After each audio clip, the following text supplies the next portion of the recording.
Fin de la Parashat Toldot. On va prendre le dernier pasouk de Parashat Toldot.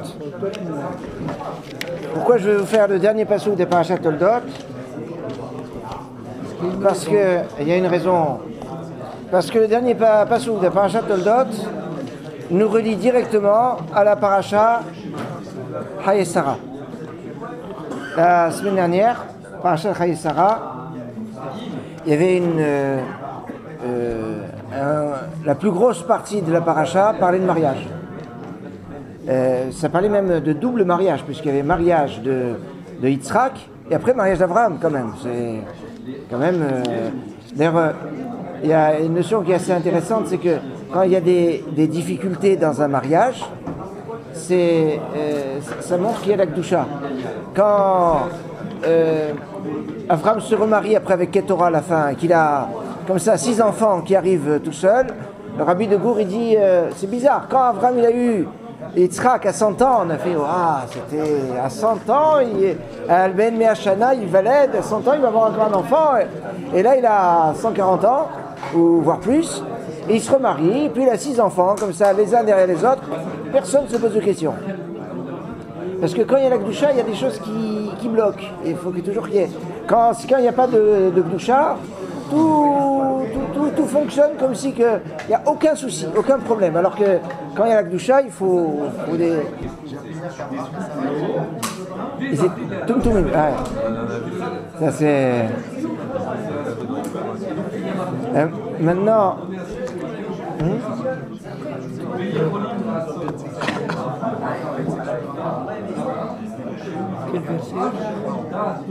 Verset 9, chapitre 28, verset 9. Est-ce que c'est marié avec la Ketouba? A priori, d'après Rashi, c'est sans Ketouba, puisque c'est Pilakshim. Pilakshim, c'est Pelek Shem, la moitié du nom. Bien qu'il y ait un problème, parce que Rashi là-bas dit, je vous dis comme ça oralement, Rashi dit Pelakshim, c'est quoi Pelegesh? Pelakshim, c'est Pelek Shem, la moitié du nom. C'est-à-dire quoi, il y a la moitié du nom? Quand il y a un mariage, il y a Ish, Visha, Ish. Il amène le Yud, Isha, il amène le He, c'est le Yud Ke. Et même le Vav et le Ke. C'est la Ketouba. La Ketouba, c'est Katav, Vav Ke. Donc quand il y a un mariage sans Ketouba, c'est Palakshim, c'est la moitié du nom. Mais ça, c'est un problème, parce que Rashi part sur l'argumentation de dire Chaser, que le mot Pilakshim est écrit sans Yud. Or, dans nos Sifrei Torah, il est écrit avec Yud. Ça, c'est... C'était le suivi les Pitras de la semaine dernière. C'est sur la suite, le suivi les Pitras de la semaine dernière était là-dessus. Ah, je ne l'ai pas eu. Hazak.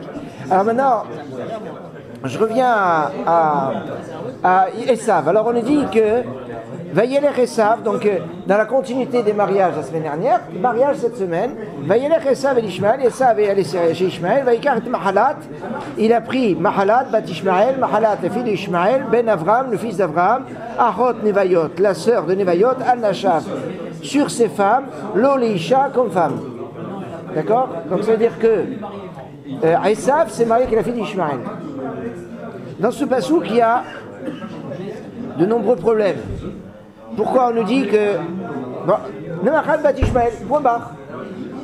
Je sais qui c'est Ishmael. Pourquoi tu me précises Ben Avram. Et puis tu continues Achot Nevayot, que Mahalat c'était la sœur de Nevayot. Je sais que Nevayot c'est le fils de Ishmael, donc j'ai pas besoin qu'on me précise que Mahalat est la sœur de Nevayot. Alors Rashi va rentrer dans regardez ce que dit Rashi en bas. Achot Nevayot, la sœur de Nevayot. Mimashma, Shenemar bat Ishmael, et Niyodea Shibat, Achot Nevayot. Du fait que tu me dis qu'elle était bat Ishmael, je ne sais pas que c'est la sœur de Nevayot, évidemment, puisque Nevayot c'est le fils de Ishmael. Donc c'est une information superflue. Et là, la Manou, ça peut nous enseigner. Shemet Ishmael, Mishiyaad al Esav, Kodem Isuya. Parce qu'en fait, Ishmael est mort quand il avait promis Mahala à Esav. Avant le mariage. Veisia Nevayot Achia. Et en fait, celui qui a fait le mariage, c'est le frère. C'est pas le père. Mais la manouché. Alors et après, donc, Rashi va rentrer dans tout un calcul qu'on avait fait, je crois, l'année dernière ou il y a 2 ans, de précis, qui est très intéressant. Mais je m'arrête là. Parce que. Les 14 ans de Yeshiva. Oui, avec les 14 ans de Yeshiva, etc. C'est ici tout le calcul. Mais je m'arrête là pour réfléchir un instant. Rashi a expliqué pourquoi Bat Ishmael Achot Nevayot, mais il n'a pas dit pourquoi Ben Avram. Après tout, je sais bien que Ishmael est fils d'Avram. Pourquoi tu me dis Ishmael Ben Avram? Alors le Midrash dit une explication qui est la suivante, c'est le Midrash qui dit ça. Il dit, il y a des alliances qui sont pour s'unir, et il y a des alliances qui sont pour détruire. C'est quoi? Quand Yitzhak se marie avec Rivka, c'est pour construire. On voit tout le début de la paracha, il prie pour avoir des enfants, etc. Le but, c'est construire. Mais là, le but de Ishmael qui se marie avec Mahalat, c'est pas pour construire. Son but, c'est de détruire. Comment on veut détruire? Il se marie avec la fille de Ishmael, qui est fils d'Avraham. Pourquoi on souligne fils d'Avraham? Parce que dit le Midrash, il veut inciter Ishmael à tuer Yitzhak. De la même façon que lui, Esav, il veut tuer Yaakov, parce que Yaakov a pris sa place. De la même façon, il dit Yitzhak a pris la place de Ishmael. Donc, les alliances toujours des antisémites qui sont toujours contre. Donc, il va voir Ishmael, il dit voilà, je me marie avec ta fille, mais tu sais, hein, on a le même combat. Ah oui, il dit parce que regarde, toi, finalement, Yitzhak, il a pris ta place parce que tu étais l'aîné. Et moi, j'ai eu Yaakov qui a pris ma place. Donc, on a le même combat. Donc, il pensait, il s'est dit, Ishmael va rentrer dans l'histoire. Seulement, il est mort avant. Mais l'intention de Esav, c'était quoi? Que Ishmael, il rentre dans l'histoire. Et alors maintenant, qu'est-ce qui va se passer? Que Ishmael tue Yitzhak. Quand Ishmael tue Yitzhak, c'est ça que quand Esav dit, va se rapprocher le deuil de mon père. C'est quoi le deuil de mon père? Pourquoi son père va mourir? Parce que Ishmael l'a tué. Donc après, il tue Yaakov. Et quand il va tuer Yaakov, Esav va tuer Yaakov, puisque Yitzhak est mort. Parce qu'Ishmael l'aurait tué. L'aurait tué, ouais. Oui, parce qu'Ishmael l'aurait tué. Donc Ishmael tue et tue Yitzhak. Il est plus âgé, Ishmael, bien sûr. Oui, bien sûr, il a 13 ans de plus. Donc maintenant, il tue. Il imagine tuer. 14 ans plutôt. Et donc il avait projeté, c'était ça le plan, que Ishmael tue Yitzhak. Comme Ishmael va tuer Yitzhak, donc Yaakov il va être Avel. Si Yaakov est Avel, Akol Kol Yaakov a Yedamin Esav, qu'est-ce qui protège Yaakov? C'est l'étude de la Torah. Si Yaakov il est Avel, donc il ne peut pas étudier la Torah, donc il est en faiblesse. S'il est en faiblesse, Esav peut tuer Yaakov. Donc il tue Yaakov. Hein? C'est pas fini. C'est pas fini. Maintenant, qu'est-ce qui va se passer? S'il tue Yaakov, Ishmael va dire, mais de toutes les façons, l'héritage normal, c'est pour moi puisque Yitzhak n'existe plus. Pourquoi j'ai tué Yitzhak? Pour avoir le Mechora. Donc toi, Esav, tu n'existes plus. Alors qu'est-ce que va faire Esav? Il va dire, mais maintenant je suis Goël Adam et Yitzhak. Moi, comme tu as tué mon père, donc maintenant je suis le vengeur de sang, donc j'ai le droit de te tuer à toi, Ishmael. Parce que c'est connu, ils font les alliances pour après se bouffer les uns les autres. Staline et Hitler, hein, c'était ça leur truc. Donc il dit après il va tuer Ishmael, comme ça moi il va récupérer, il va tout récupérer. Il rafle et de Ishmael, et de Yitzhak, et de Yaakov. Comme ça moi, ça les Shekemat. Et c'est ça la démarche de Esav. Et c'est pour ça que Esav, c'est celui qui fait l'alliance contre. On a su dans une des parachutes précédentes, au moment où Abraham est décédé, qu'il y a Israël et Ishmaël. Ouais. Et Israël est passé avant Ishmaël. Comme quoi, et on apprend d'après Rachid que Ishmaël a fait Teshuvah. Ouais. Donc comment ça peut coïncider avec ça, où Esav va aller justement voir Ishmaël, ouais, alors qu'a priori il fait Teshuvah, donc il n'en veut plus à Israël. Alors, à quel moment on dit que Yitzhak est passé devant Ishmaël? C'était au moment de la ptira de Avraham. C'est-à-dire quand Avraham est niftar. Donc ça veut dire que quand Avraham est niftar, donc Ishmaël a accepté que Yitzhak passe devant lui. Or, ici, attendez, quand Yitzhak... Il aurait pu le voir à 13 ans. Ça à 15 ans, il est mort. C'était il aurait pu le voir à 13 ans. C'est ça, puisque ça c'était quand ils avaient 15 ans, Yaakov. Là, il a plus de 40 ans. Oui. Il a plus de 40 ans. Donc maintenant, je veux dire... C'est pas problématique que Ishmaël accepte que Yitzhak passe devant lui et qu'après il change d'avis. D'ailleurs, c'est ça. Ah, oui, non, mais ça, je vous ai le calcul de Esav. Esav s'est dit, je vais monter Ishmaël contre Yitzhak pour qu'il reprenne sa place. Ça veut bien dire qu'Ishmaël avait accepté la place de Yitzhak parce qu'il avait fait teshuva. Maintenant, Esav, lui, il ne sait pas quel est le degré de la teshuva de Ishmaël. Donc lui, il dit, je vais tenter ma chance pour qu'il se révolte contre lui, qu'il le tue, comme ça, moi, après, je tue Yaakov. Parce que quand Yitzhak est Niftar, lui, il peut tuer Yaakov et il récupère tout le monde en tuant aussi Ishmaël. C'est la... Deuxième point, lorsqu'il est Avel, il n'est pas tour d'étudier la Torah, mais ça ne peut pas lui être reproché comme quelqu'un... Non, c'est vrai. Mais maintenant, Yaakov, qui est Ishtam Yoshev Ohalim, toute sa force, elle est dans l'étude de la Torah. À partir du moment où il ne peut pas étudier normalement, même s'il n'est pas tour, il est en situation de faiblesse. Il est quand même en situation de faiblesse. Bien sûr, parce que quand Rahman Litzlan est en Avelout, il est en faiblesse. C'est pour ça qu'il ne sort pas de chez lui, etc. Il y a une notion de risque qui est présente. S'il étudie les lois de deuil, ça ne le protège pas? Si, mais... C'est moins fort, peut-être. Mais, si, non, c'est aussi fort. Mais Ein Adam Lomed Ela Mashli Bo Chafetz. Un homme ne peut étudier que ce qu'il a envie d'étudier. Donc c'est pas la même étude. En plus de ça, quand on parle d'étude à un degré de Yaakov, c'est un degré Be'amkut, c'est-à-dire avec profondeur. Et ça, un Avel, il n'a pas le droit. Quand une personne en deuil a le droit d'étudier, il peut étudier les lois de deuil, mais il ne peut pas trop s'investir dans l'étude. Comme à Tisha B'Av. C'est Tisha B'Av, on apprend de la Veloute, c'est ça. Donc il y a une limite. Pendant 7 jours, 7 jours. Donc maintenant...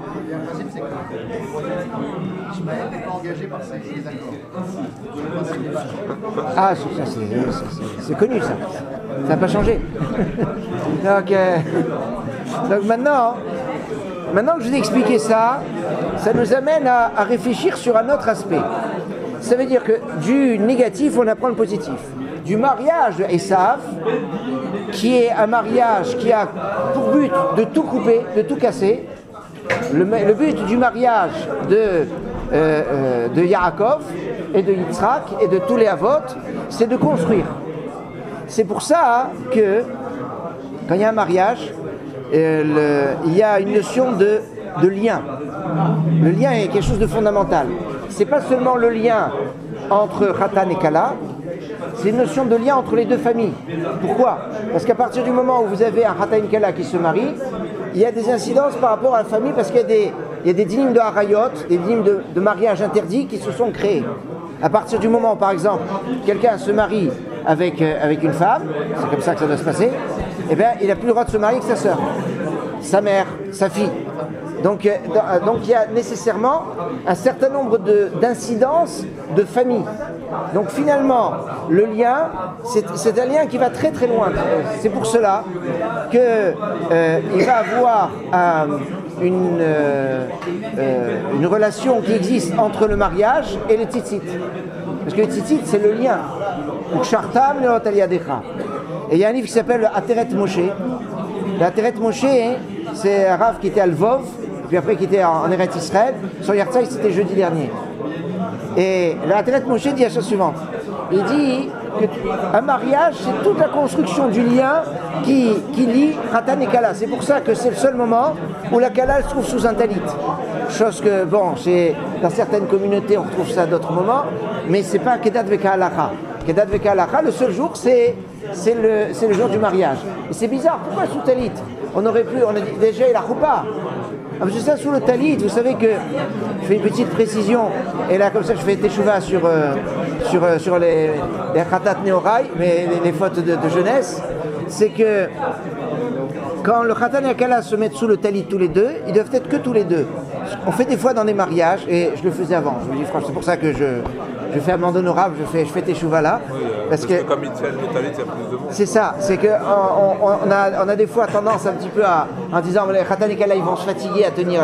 Alors on appelle, en général on dit tiens on va appeler des gens qui sont célibataires pour tenir talit, et comme ça moi ils tiennent le talit khatan et kala. Et il semblerait, enfin de minag d'Afrique du Nord et minag ashkénaz, en Pologne je sais pas, mais en tout cas ashkénaz pur et Afrique du Nord, en aucun cas, c'est ça la choupa, c'est que le khatan et la kala sont tous les deux tout seuls sous le talit. Et il n'y a personne d'autre. Parce que pourquoi? Parce que le principe de la choupa, ce serait que tous les deux soient tout seuls sous la choupa. Or, ils ne sont jamais tout seuls sous la choupa, il y a les parents, il y a le rabbin, il y a du monde sous la choupa.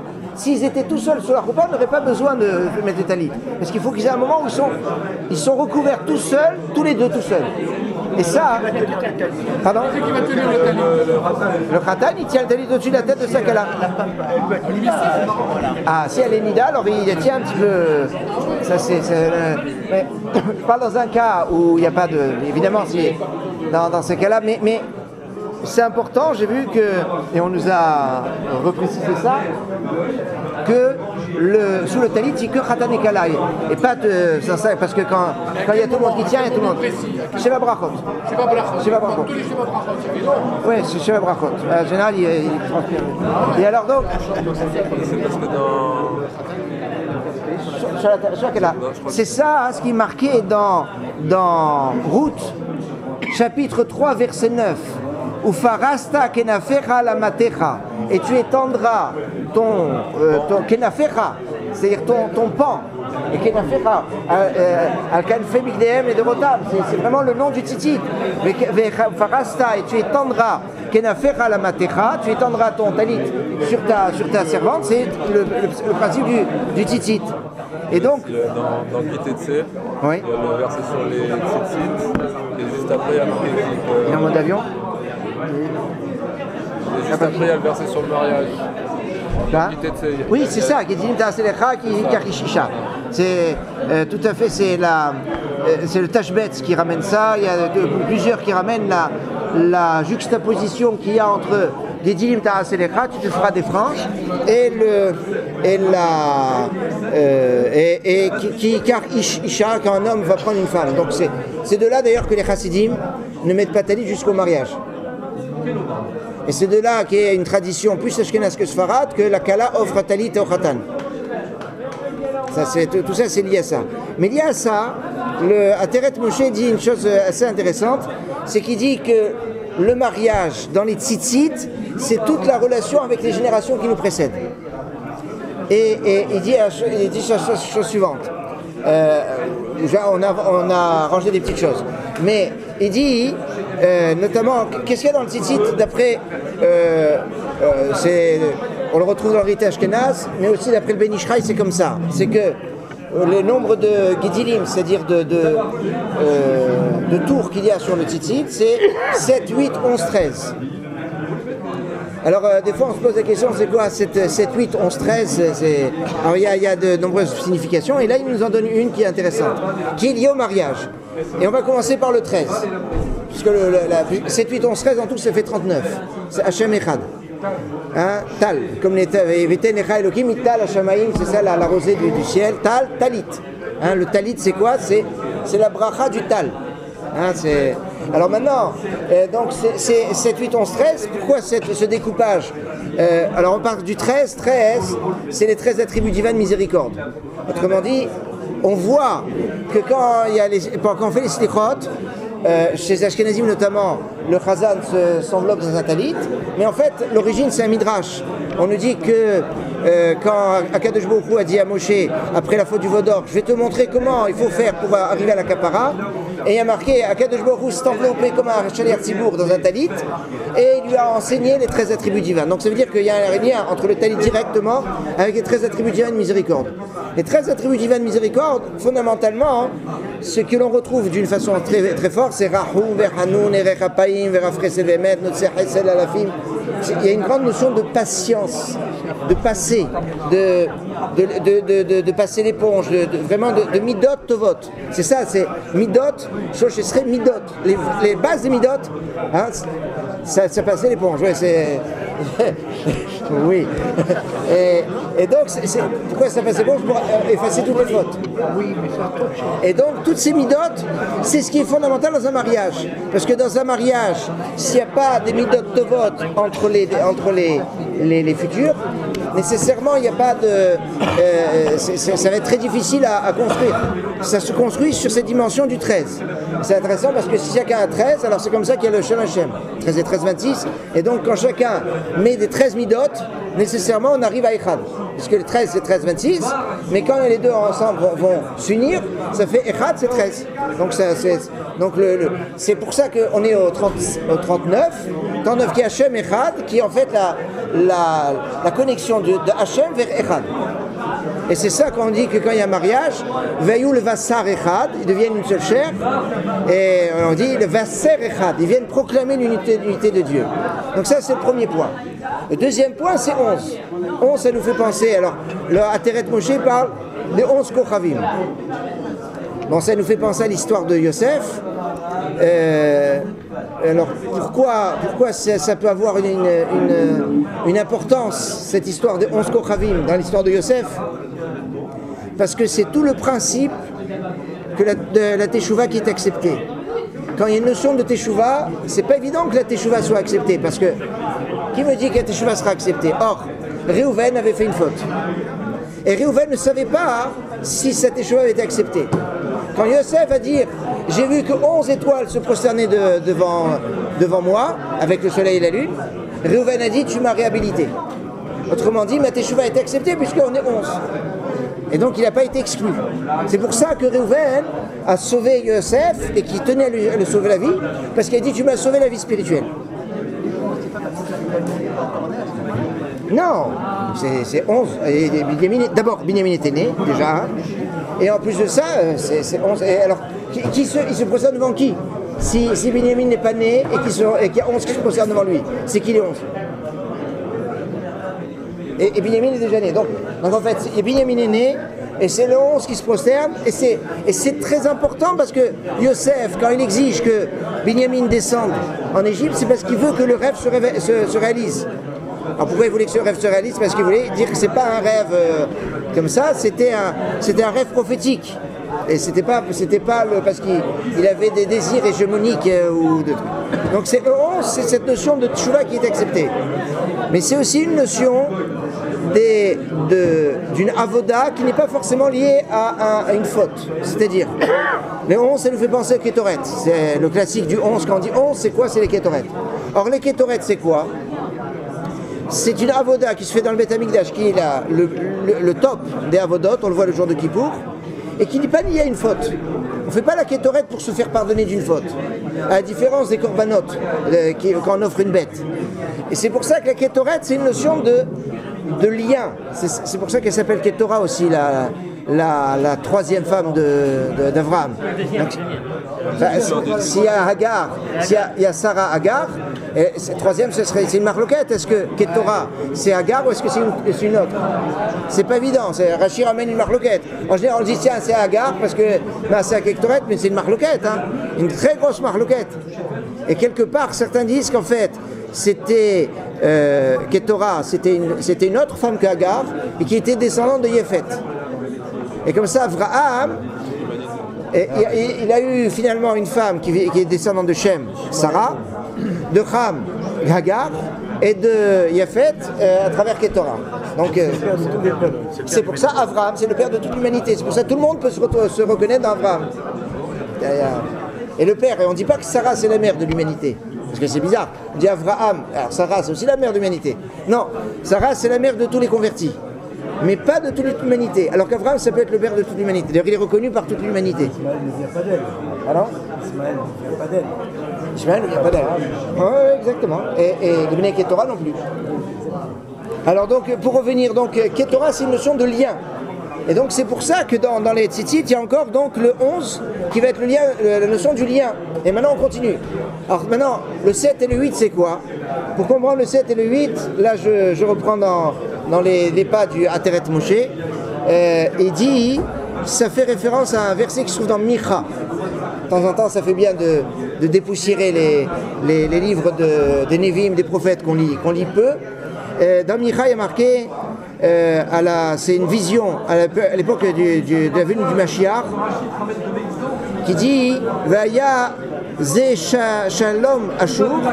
Il y a marqué qu'il y a Shiva Roim Shmona Nesiche Adam, qu'il y aura 7 bergers et 8 loin de l'homme. Alors c'est quoi cette histoire? Alors le Radak et le Malbim m'expliquent la chose suivante. Il dit 7 bergers, 8 ou 1 avec de l'huile, dont 1, Nessirim. On va dire des rois, un petit peu. Alors maintenant, le Radak et le Malbim vont dire la chose suivante. Quand va venir le Mashiach, ça va être un moment un peu difficile. Et des ennemis vont vouloir venir nous faire du mal. À ce moment-là, le Mashiach va appeler les 7 bergers et les 8 Nessirim, justement, qu'on va dire qui c'est. Ce seront les princes du roi, du Mashiach, et eux vont éliminer les ennemis et vont sauver Israël. Voilà le pshat de ces 7 et ces 8. Maintenant, qui sont ces 7 et ces 8? C'est une Gemara dans Souka. Souka, c'est la fin de la Gemara Souka d'Afnun Bet, Hamoud Bet, qui nous dit que les 7, ce sont David qui est au milieu, Adam, Shet et Metouchelach à droite, et Avraham, Yaakov et Moshe à gauche.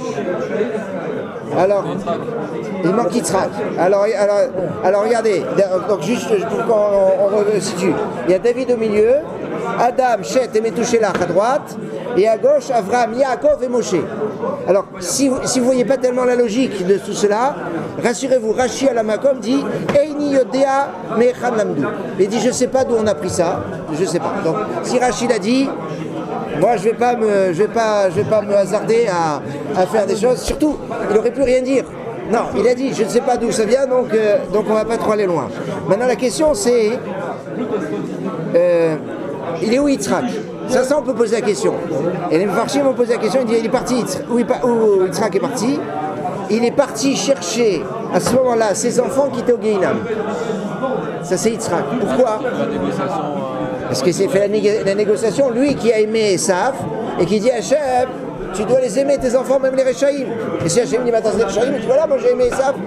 C'est ça qui tsaïd Befiv, il a la chasse dans sa bouche. Il a des arguments pour dire à Hachem, aime tes enfants même si ce sont Rechaïm. C'est ça Yitzhak, c'est un degré de Gvoura, parce que la Gvoura c'est exactement le contraire. Si tu n'es pas dans le chemin, tu n'es pas dans le chemin, elle est finie à dégager, on n'en parle plus.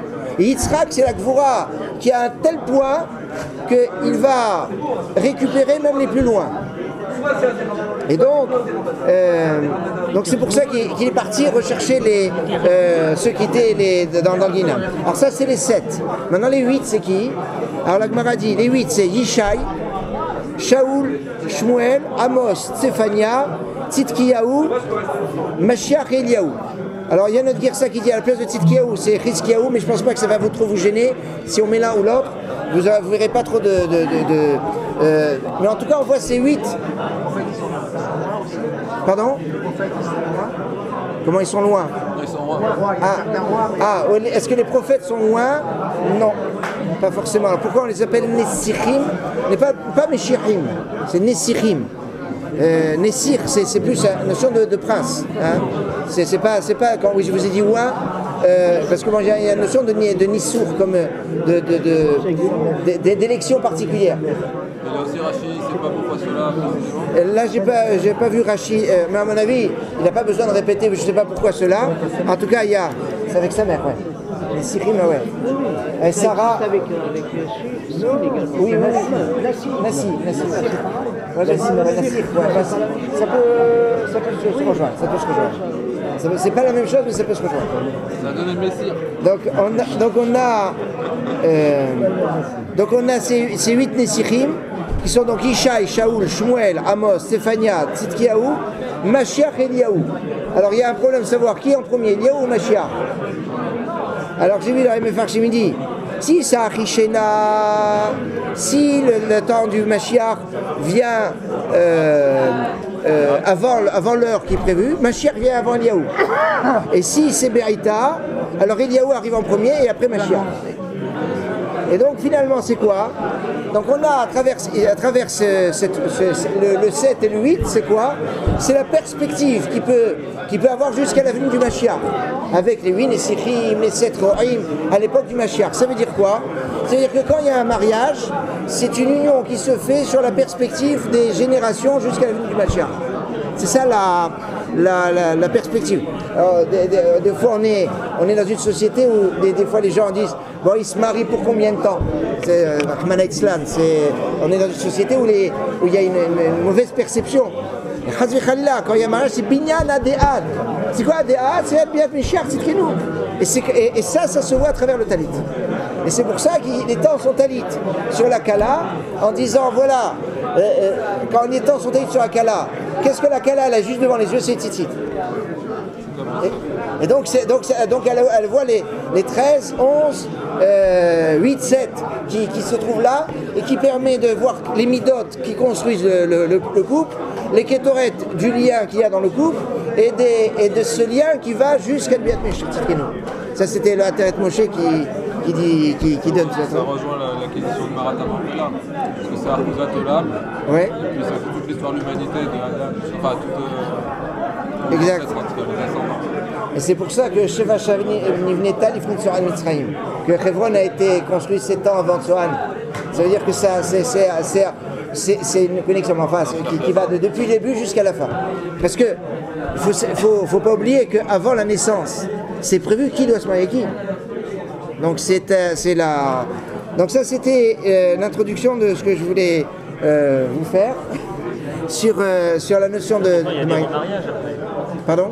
Quand Abraham il a perdu Sarah, oui. il s'est remarié. Donc oui. Ça veut dire qu'il y a quand même. C'est pas forcément. Plus fort. C'est pas forcément un mariage. Oui. Non, mais le mariage entre Abraham et Sarah est un mariage binyan adéad, qui n'exclut pas. C'est-à-dire, nous, on est dans une perspective qui est. Il nous manque beaucoup de repères. Pourquoi? Parce que pour nous, on conçoit. Et on le conçoit parce que c'est le modèle de Yitzhak, qu'un couple c'est un homme avec une femme. Et c'est comme ça qu'on doit le concevoir. Il n'y a pas d'autrement. Parce que c'est le modèle de Yitzhak, qui est le modèle idéal. Mais il y a un autre modèle qui est Abraham, qui a 2 femmes à un moment, ou qui après le mariage avec Sarah se remarie. On a Yaakov qui marie 4 femmes.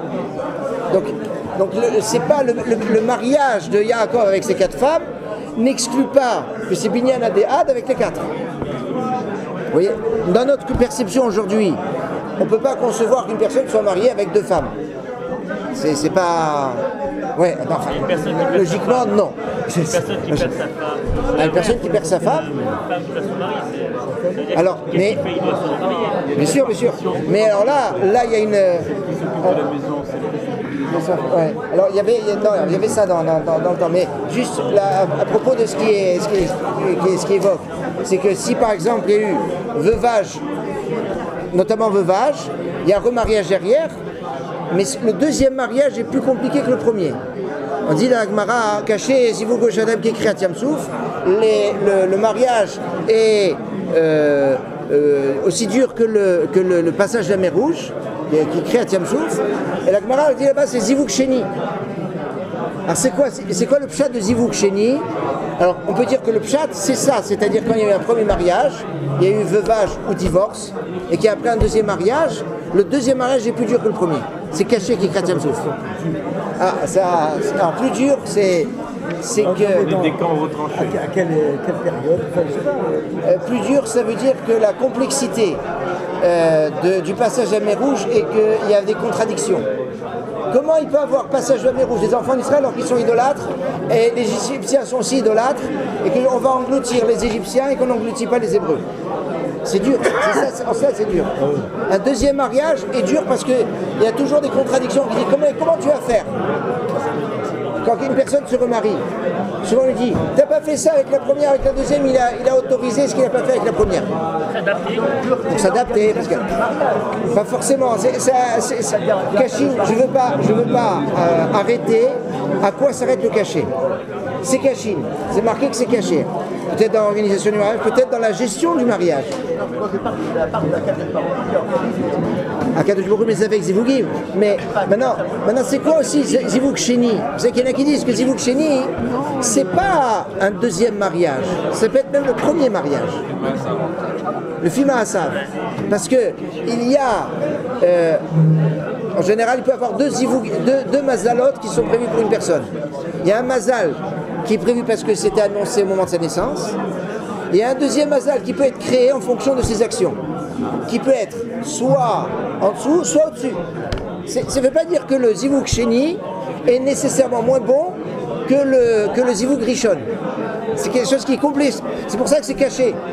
Parce qu'il ne faut pas s'imaginer. Maintenant, ce Zivug Sheni, ça se trouve, c'est le mariage qu'il a fait. Et le Zivug Rishon, il n'a jamais vu. Une personne qui fait Teshuvah après s'être mariée, par exemple.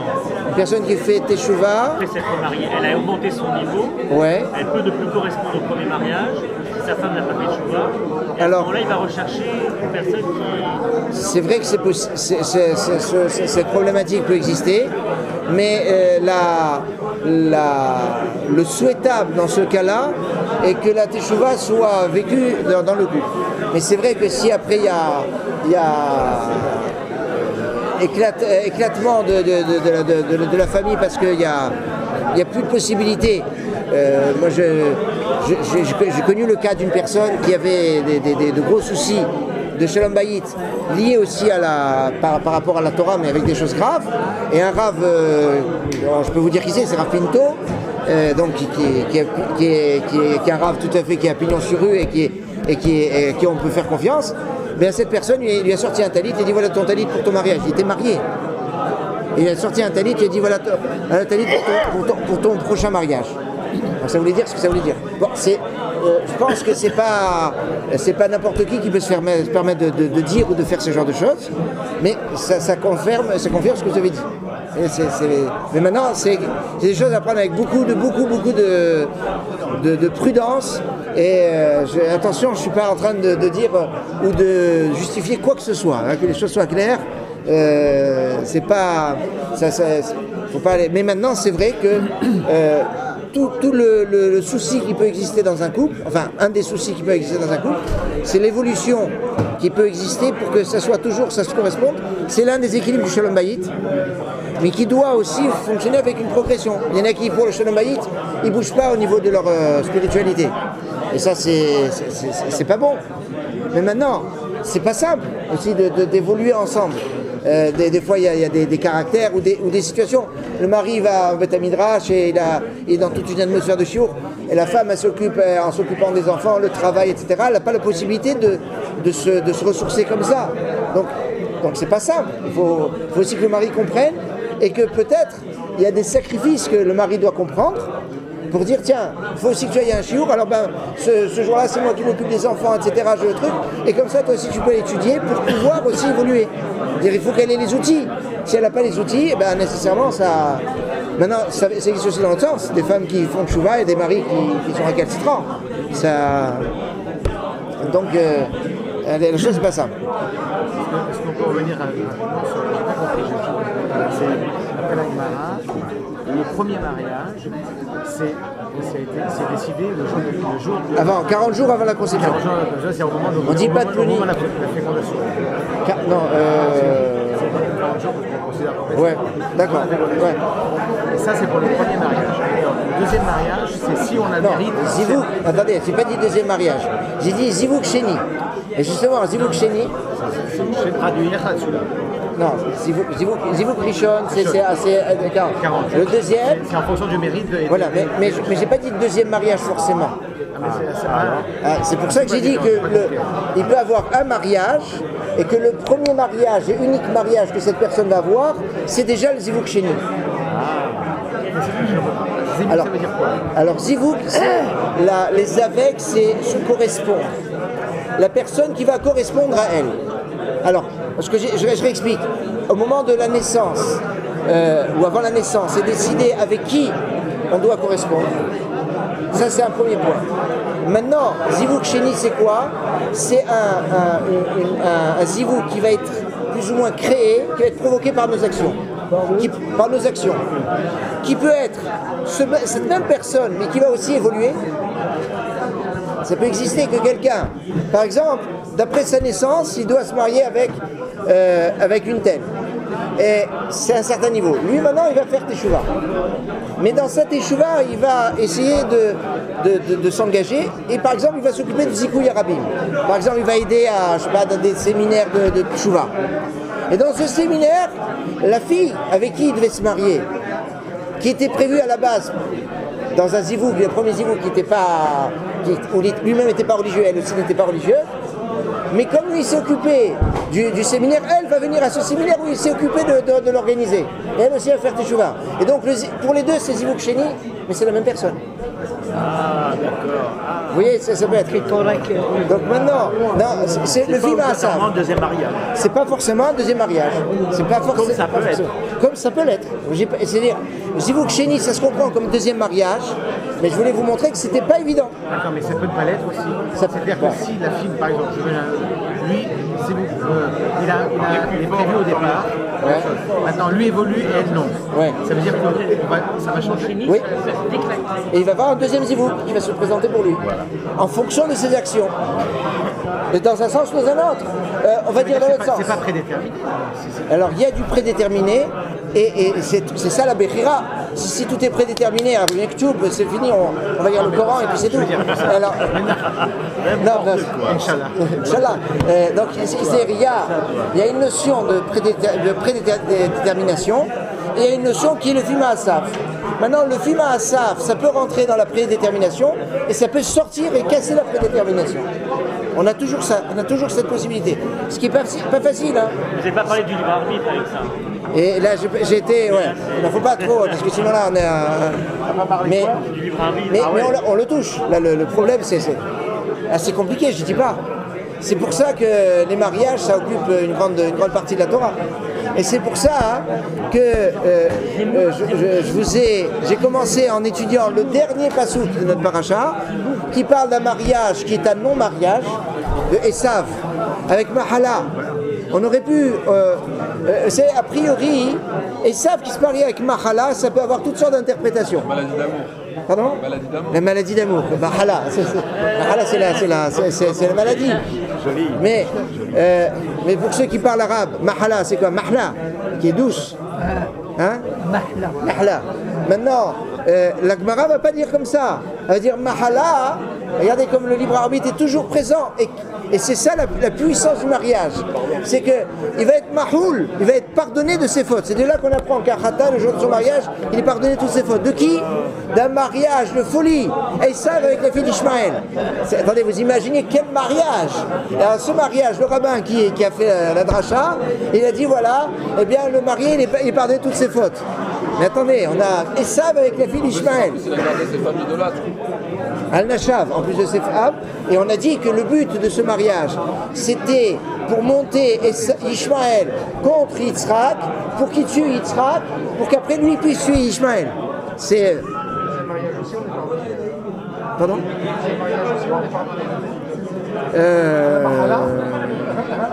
Je prends un joker. A priori oui. A priori oui. A priori oui. Ah bon ? Mais ça ne veut pas dire que quelqu'un va dire je fais n'importe quoi et puis après je me marie et puis hop. Alors parce que là, en ces cas-là, le mariage ne peut pas pardonner. Ne peut pas ? Ne peut pas pardonner. Quelqu'un qui va se dire ah, de toutes les façons, il y a le mariage qui pardonne. Ce mariage ne peut pas pardonner. Pourquoi ? Parce que c'est dans le même principe que celui qui dit je vais fauter et Kippour va pardonner. Kippour ne pardonne pas cette faute. Pourquoi ? Parce que la raison de la faute, c'est Kippour. Donc elle ne peut pas pardonner. Donc si la raison de la faute, c'est le mariage. On appelle ça une cause à effet. Donc ça ne peut pas pardonner. Troisième fois à la limite. Mais sans avoir conscience de... Maintenant, il y a, à propos de ça, il y a quand même une chose aussi qu'il faut rappeler, c'est que quand on dit que ça pardonne, certains disent que ça ne pardonne que les fautes Ben Adam la Makom, pas Ben Adam la Chavero. Si quelqu'un il a fait une blessure à quelqu'un d'autre, par exemple, il a vexé. On ne va pas dire il y a le mariage, c'est fini. A priori, s'il doit demander pardon, il demande pardon. Alors qu'est-ce que ça pardonne alors ? Ben Adam la Makom, entre l'homme et Dieu, c'est quand même un bon. Ah ouais. Ah ouais, c'est.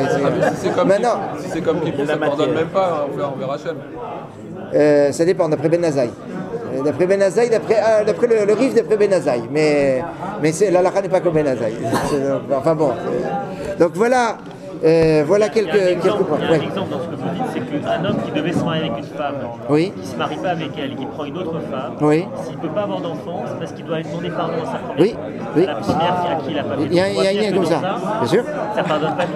Oui, complètement, bien sûr. Ça c'est ou même si, par exemple, tu es en chidour avec une personne et ça s'est cassé d'une façon, on va dire un peu, ou que ça devrait pas se passer comme ça, ça peut bloquer pour avoir des enfants après. Souvent, il faut même se marier, divorcer quelques jours après et prendre quelqu'un d'autre. Ça a été le cas